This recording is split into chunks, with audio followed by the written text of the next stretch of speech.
Episode 6! That's so amount that Liverpool's won Champions Leagues! Nice. We are live. Not really. This is probably pre-recorded. Louis, what's happening today? Lots, Josh. Lots to get through today. We are going through the weekend's football. We are going through Salah versus Aubameyang. We are going through Manchester City's appeal for European football being overturned. We've got wild takes. We've got unpopular pundit quotes. We've got too much going on, too much. Let's get right into it. Guys, actually, how are you both doing? How are we this week? More good. Yeah. More good. I'm all right. I'm all right. Monday night beer. There you go. Start the week how you want to finish it. There we go. That's the one. Pubs are open now. Oh, on the lash. Fucking have it. Let's go. Just quick shout out to anyone who hasn't seen our UFC special recorded last week. Do check that out. We had special guests, build up preview of the event. You probably know what the results are, but yeah, as we say, check it out. We appreciate all the support on that. I lost all my money in that. So guys, please like and subscribe so we can start monetizing this so I can make my money back. Thank you very much. It was £7, so we don't even need that many of you. It was just £7 that I lost, but still. Please, guys. Oh, God. Excellent. So just a few things, guys. Weekend football's just gone, obviously. North London derby reaction. Seems Mourinho's long ball tactics worked the treat, as he sort of normally does, and he's managed to piss off a few Arsenal fans along the way, which is obviously quite funny. Josh, who do you reckon's having the better season next season out of those two? Who's better placed, Arsenal or Tottenham? You know what? It all depends on because do you know Arteta? I can never pronounce his name wrong, but I'm not Spanish, so I don't care. I think he will be a good manager for Arsenal, but he just needs a lot of time. And when I mean time, I think Arsenal need to be okay with being meaty for the next 5 years. Give that guy time. Whereas Jose Mourinho needs to hit the ground running. He's the manager that comes with a lot of clout. He's the manager who's won a lot of things. And he is probably the only one that's going to change Tottenham's fortunes. The guy's a serial winner. And I think that's why he won that game as well. Give him some time to implement exactly what he wants within Tottenham. Remember, Tottenham were in a very dark place, you could say. They were really, really terrible under Poch coming to the end of it. I know a lot of people are like, oh, he shouldn't have sacked Poch. But for some reason, he just couldn't get the best out of players anymore. So Mourinho's going to take a lot of time to give Tottenham a winning mentality. So and it's Mourinho's last chance as well. So I back Mourinho to sort it out. And I think Arsenal are going to be on a bit of a journey. But as long as they back the manager and not try and chop him, because I think he'll come in with good ideas. He's quite a young manager and he just needs time. Do you think they have similar goals? For next season? Or Arsenal want to achieve more, or Spurs want to achieve more? I think their goals are similar. I think they both need to crack the top four. We don't know what's going to happen with Newcastle. We know Man City didn't get banned, so we're going to talk about that later. So Man City are still going to be very, very much so around. Manchester United have gone on leaps and bounds. And then Chelsea have spent a lot of money. So I think both their goals are going to be to crack the top four or get into European football. Nicely said, Josh. Alex, just a really quick one on Mourinho then. Obviously, the long ball tactics were criticised by literally everyone, unless you're a Tottenham fan, I guess, getting the 3 points. Would you be happy if your team was winning ugly, as it were? If I was playing in that team, no. I don't like to play football like that myself. If I'm a fan, then getting a win in North London derby is always a good one. But to be honest, that game was dead. Like, there was no bite to it. You wouldn't know it was a London derby unless somebody told you. I mean, I remember back in the day when we were younger and we used to see, obviously the Vieira in the middle with Henry up front, and then you'd have Redknapp and Sheringham and all them, man. Them games were tasty. This game that I watched the other day, it was just like there, really mediocre, and it was tasteless. Meaty. I mean, they're both shit anyway. Yeah, it was dead. It was dead, let's be honest. But hey, Tottenham fans, you got the 3 points, well done. Yep, it's always good to see a mid-table clash there. Moving on to Leicester, guys.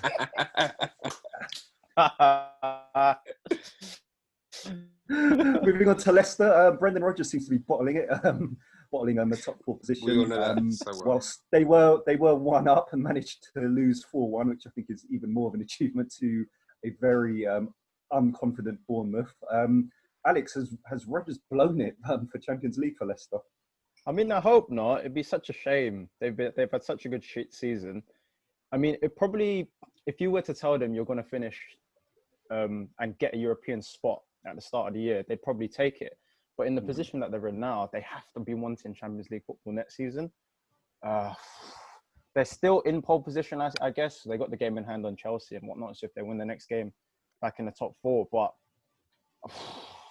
they are on a bit of a downward spiral at the moment. I hope they turn it around in the next game, because it'd be good to have Chelsea or United drop out of the top four. I think Joshua was saying earlier, Leicester and Wolves in the top four for Champions League. That would be great. Beating Chelsea and United to the top four. So, oh boy, praying for that to happen. But yeah, it'd be such a shame. It does look like he's bottling it, but I hope they turn it around. Cool. So that was weekend's football that we a few topics that we sort of picked out for the weekend's football. First topic, Salah versus Aubameyang. This was a topic that started off as a bit of a casual conversation between us, which quickly spiraled. So we were talking about, just for the viewers out there, we were talking about the merits of both Pierre-Emerick Aubameyang and Mohamed Salah, who were both going for this season's Golden Boot. Josh, let's begin with you. You have outwardly said you are an Aubameyang fan. He's got the glasses on. Aubameyang has scored 52 goals in 84 games for Arsenal. You stated Aubameyang's conversion rate over Salah is a lot better. You said this in our group. We didn't verify this because we don't check facts, obviously. But you also said controversially that you would have him in the Liverpool team. Tell us and tell the viewers why, please. Right, ladies and gentlemen. I think this is very important. This is very important. This is very important to understand where exactly I am coming from. You would have him in the Liverpool team. Oh I want to just want to discuss a few things here. Arsenal have had some historic strikers in the past, yeah? Is that fair enough to say? Fair enough to say. You've got Ian Wright, Thierry Henry, Dennis Bergkamp, kind of. Nicholas Anelka. Is this a history lesson? It is a history lesson because do you know who's the fastest striker to ever get 50 goals for Arsenal? That would be Aubameyang. Do you know what Aubameyang does all the time? He scores goals no matter where he comes from. What team he plays in, he scores goals. Goal scorer. Yeah. And him and Salah, they both play in the wing, they both cut inside and they both score goals. Now, my thing is, Salah wastes an incredible amount of chances. We see it all the time. He wastes so many chances. It's frustrating. The reason why we probably got knocked out by Atletico Madrid this season is because Salah missed a lot of chances. We saw it against Burnley. Salah could have had 4 hat-tricks in that game. And guess what? He came up a cropper. And my thing is, my whole basis of this argument is that if you put Aubameyang in the Liverpool team, obviously he will be playing with better players than he's playing with at Arsenal right now. Therefore, Aubameyang, who has level or pegging with Salah for goals this season, is playing in a shit team, as we can see with Arsenal right now. They are mediocre. This is the worst Arsenal team I've seen in all my life. They're shit. They can't even beat Tottenham. And Tottenham are terrible. This is the worst Tottenham team I've ever seen. And they couldn't even beat them. And guess who's the goal scorer for that team? Who's the top goal scorer for that team? Aubameyang. So you put Aubameyang in, who's in the shittest Arsenal team we've ever seen, in the best Liverpool team that we've ever seen. Guess what? Aubameyang is scoring goals. Aubameyang is scoring bare goals. Aubameyang finished top goal scorer last season, and he's in the competition again this season. So you put a dynamic striker like that, a speedster like that in our team, he's scoring bare goals. And guess what? He ain't going to be half as selfish as Salah. And one question I want to throw back at Alex before you start talking his shit. Sorry for the swearing. This ain't PG-13, which is the American version. I'm going to say this right now, yeah? So you hear Aubameyang. I'm listening. Yeah, Aubameyang. Yeah. Him. He's incredible. And if you were to sell any of the front three at Liverpool, who would it be? Because you know what?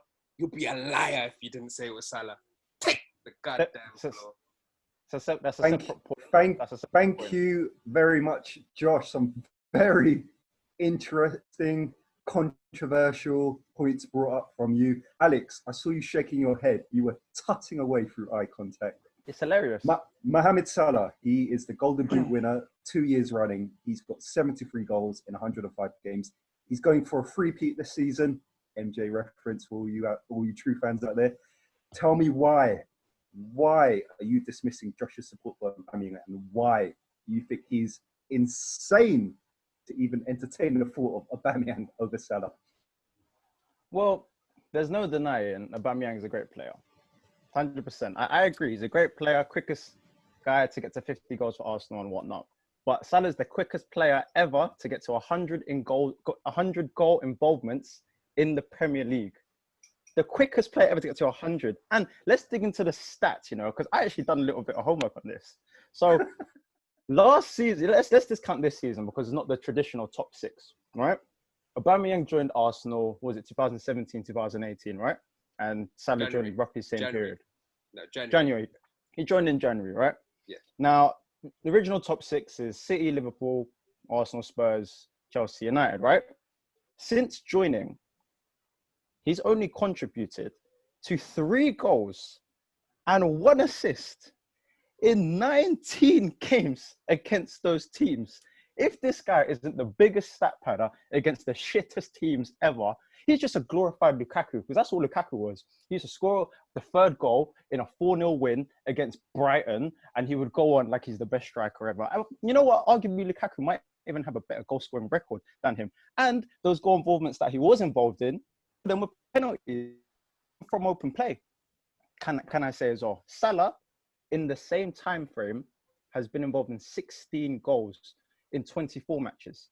These are big games, big game players. Salah is a big game player, something Aubameyang is not. Sure, he's got a great goals to game ratio, not denying that. But how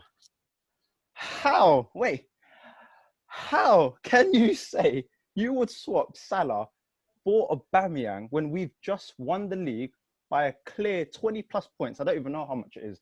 I've lost count. The first league we've won in our lifetime, and you want to swap one of the integral members of that team. Your statement is an average fan highlight. You see Salah has a bad performance, or he doesn't score against who did we play? Burnley.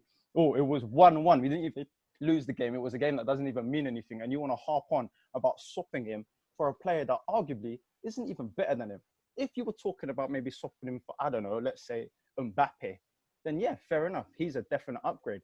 But Aubameyang, you can have a room full of 100 people and they would all, some would disagree, some would agree. But why would you swap him for an uncertainty? That doesn't even make sense. It makes no sense. You're just basing all your stuff of, oh, Salah isn't a good finisher. So, Aubameyang can bend the ball in from the blah, blah, blah, blah, blah. Average fan mentality. You would never win a league. Done. All right, brilliant. So Alex talks about being an average fan, whatever that means. Don't the public don't let him sidetrack you with these gaslighting lines. Like Alex, let Josh finish, please. Exactly. Let me finish. Your hat is stupid. Okay, cool. Okay, look. I hear what you're saying. We could talk about it, but you're just arguing my same point. Because all those things you were talking about, Salah scored in the big games. Why do you think he scored in the big games? Because he's got a better team. Arsenal team is shit. Arsenal team is horrible. What do you expect him to do? Do you think, okay, put Salah in Arsenal's position. Put Salah in Arsenal's position. Replace Salah with Aubameyang and put Salah in the Arsenal team. Do you think Salah's breaking all these records? Hell no. But Aubameyang's doing it in that dead team. And you know it. Do you know how I know you know this? Because when he played for Chelsea, Salah went missing. Salah did nothing. Okay? So Klopp has built a great team to work on Salah. Without Klopp, Salah would be in the Italian league doing F all, okay? Doing nothing. Makes no sense. Aubameyang, hold on. Aubameyang's played under both. Aubameyang was lights out with Klopp as well, was he not? Are we denying that? Was he not lights out under Dortmund with Klopp? So he was. Not. So what was making you feel that he wouldn't be lights out under Klopp with a superior Liverpool team, where a team that is better than ever, than his Dortmund team, and definitely better than his Arsenal team? I'm not saying. What I'm saying is, why would you even entertain the thought of swapping Salah out for Aubameyang? There's 100% no need. But you're looking at this on like an individual basis. Or Aubameyang might be this little bit more of a player in your eyes because he's a better finisher, maybe. But this is a team sport. Salah as an overall fits our system. Why would you even want to change that? Again, He's Alex, going for the golden. He's going for the. arguing my golden point. boot as well. You're doing He's very going for the well. golden boot as well. It's How am I arguing your it's point? almost It doesn't make any sense. two It doesn't against make no any one. sense. Thank you very much. You're making very good sense right now because you're saying How that am I Arsenal's arguing your team point? isn't as good as Doesn't make Liverpool's any team. sense. You're very correct. How? I never said that anyway. So Aubameyang in this Liverpool team would score, You see, if not more goals. Nah, he would score more goals. I'm right. He would score more goals. You see this. This is called the goalposts, yeah? And this is what Josh does. He just moves them to fit his narrative. Man, just moving goalposts everywhere. All of a sudden, Salah wasn't good enough. That's a bottle and a phone in your hand. They're not goalposts, Neither was KDP. They're not goalposts, mate. Maybe it's the hat. The hat is cutting the circulation in your brain. Was Kevin De Bruyne good at Chelsea? Was Kevin De Bruyne good at Chelsea? You couldn't even fit this hat on your big old melon head anyway. What are you talking about? Oh, melon head there. Was Kevin Look at it. Was God Kevin damn, De look at his Bruyne? Was Kevin De Bruyne good at Chelsea? So what's your point? Was he good at Chelsea? He was younger at Chelsea. He was young. So was Salah. So what's your point? My point is, as I said, Arsenal's team is shocking, and therefore, if Aubameyang played for the Liverpool team, why are you bringing up? Okay, let's bring up. Like I said, let's bring up comparisons. Klopp played with Aubameyang. Yes or no? Was Aubameyang lights out under Klopp? He was, wasn't he? Okay, cool. He was. So what's making you? He was. I don't check stats. So he won leagues at Dortmund with Klopp. Yeah. Okay, cool. All right, thank you, Lou. Okay. Thanks for that. So he probably did the same thing under Liverpool because he's more efficient than Salah. Okay, great. So thanks. What does more efficient mean? Can I just ask? What does that even mean? Because that's not wasting as many chances. How do you wasting measure as many that chances? Look at the conversion rate, mate.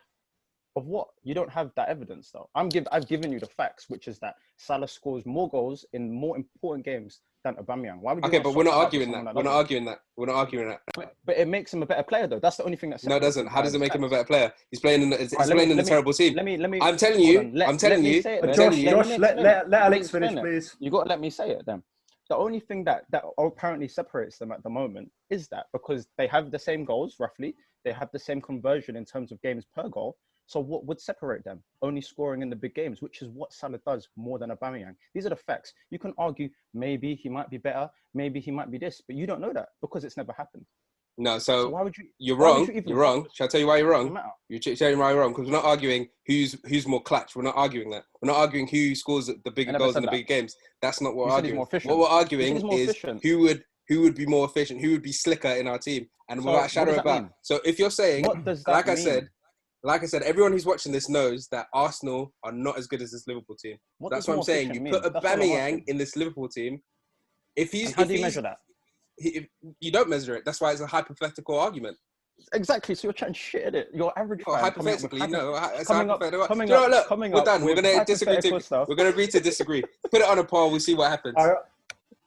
I was just about to say, I think we are going to have to agree to disagree.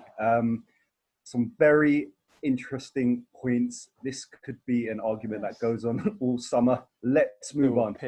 We'll call that a tie. We'll call that a tie until the next episode. Guys, I'm sure you, as well as our viewers, saw the news that broke this morning with regards to Manchester City successfully overturning their 2-year ban from European club competition. That was announced in February. They were also ordered to pay a £10 million fine, down from the original 30 million. Alex, is this the correct decision from a neutral perspective? The fans who do watch football aren't necessarily Manchester City fans, want to see the best teams in Europe competing against each other. Do you think that the right decision was made?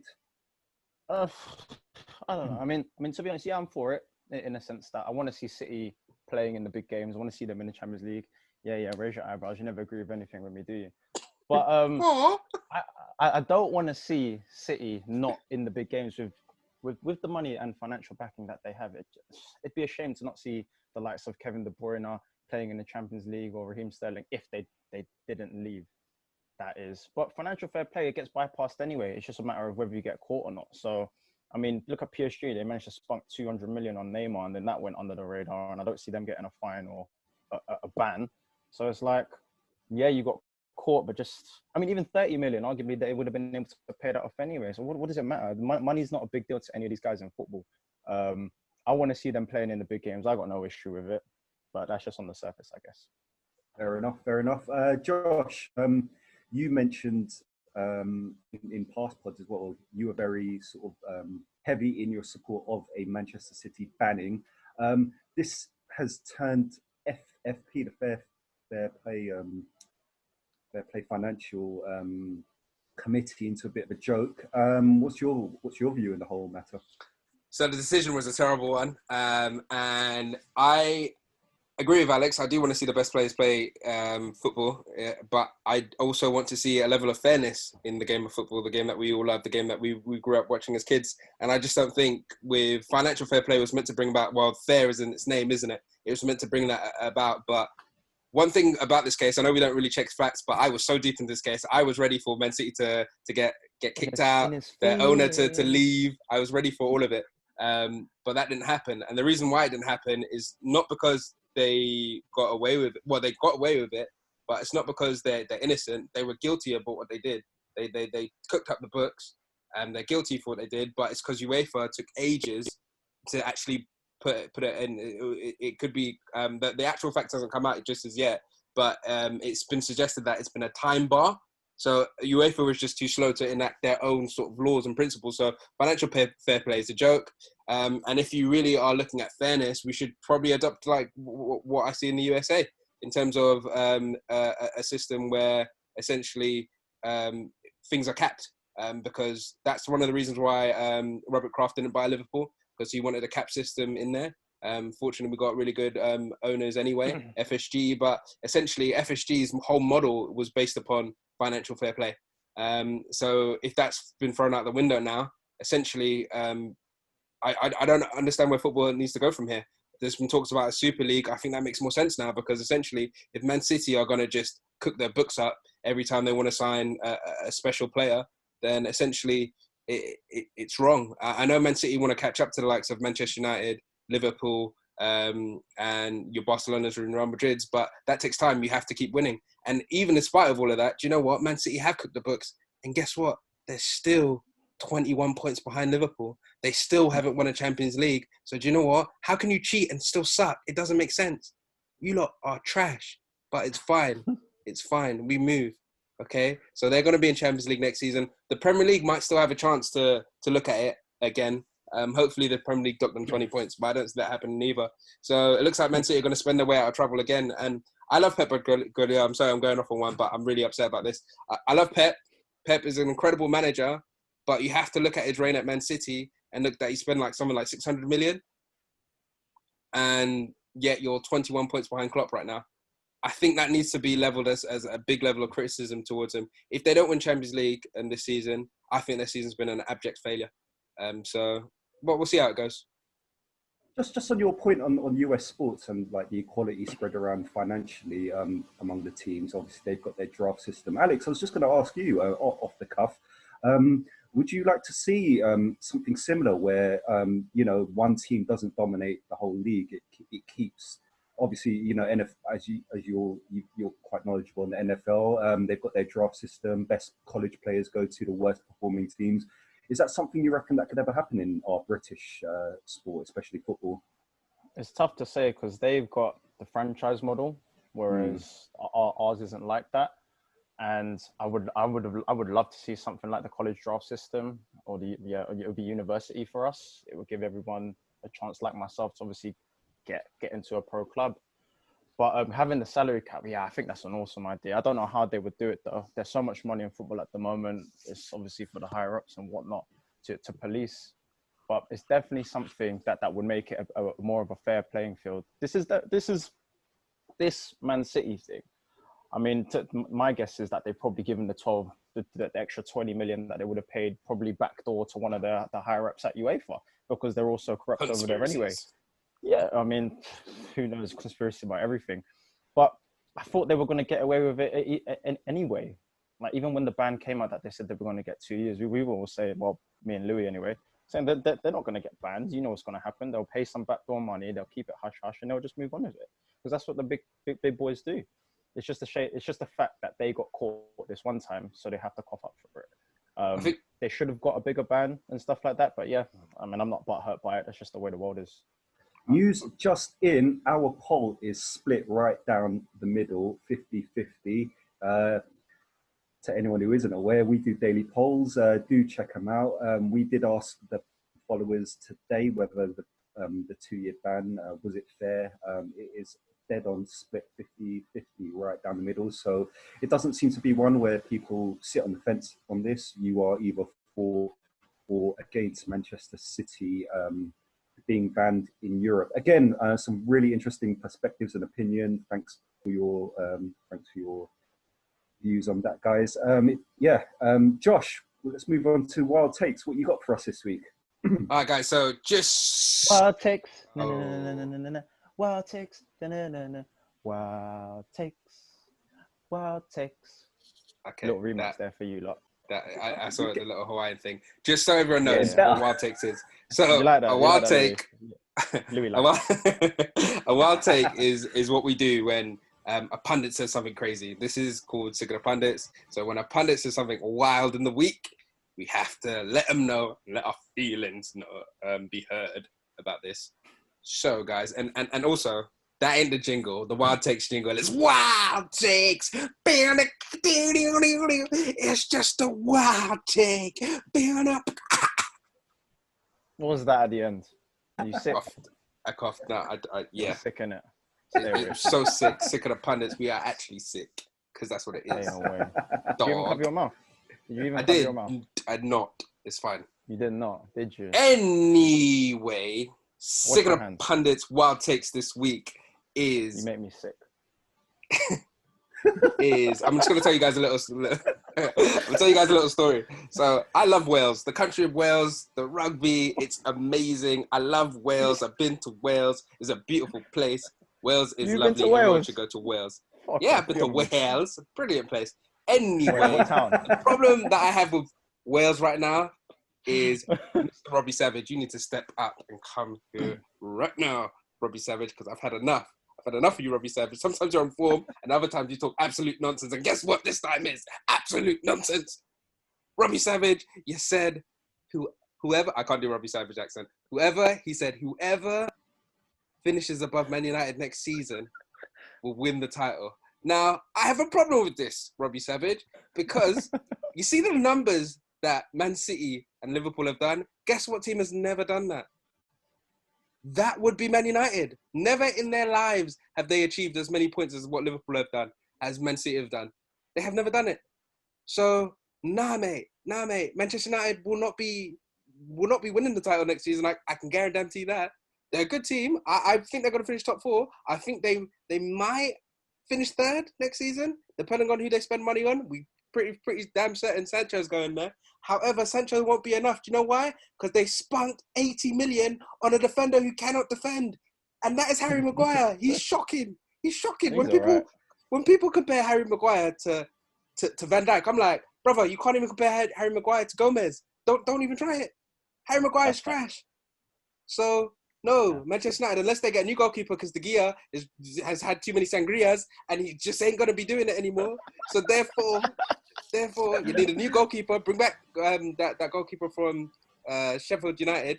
There's an option. Play him and somehow get Kondogbia or whatever that guy's. Koulibaly, that's his name. Get Koulibaly. Get that guy. Because Harry Maguire's trash, okay? And that's the wild takes for this week. Robbie Savage, get thrown in the bin.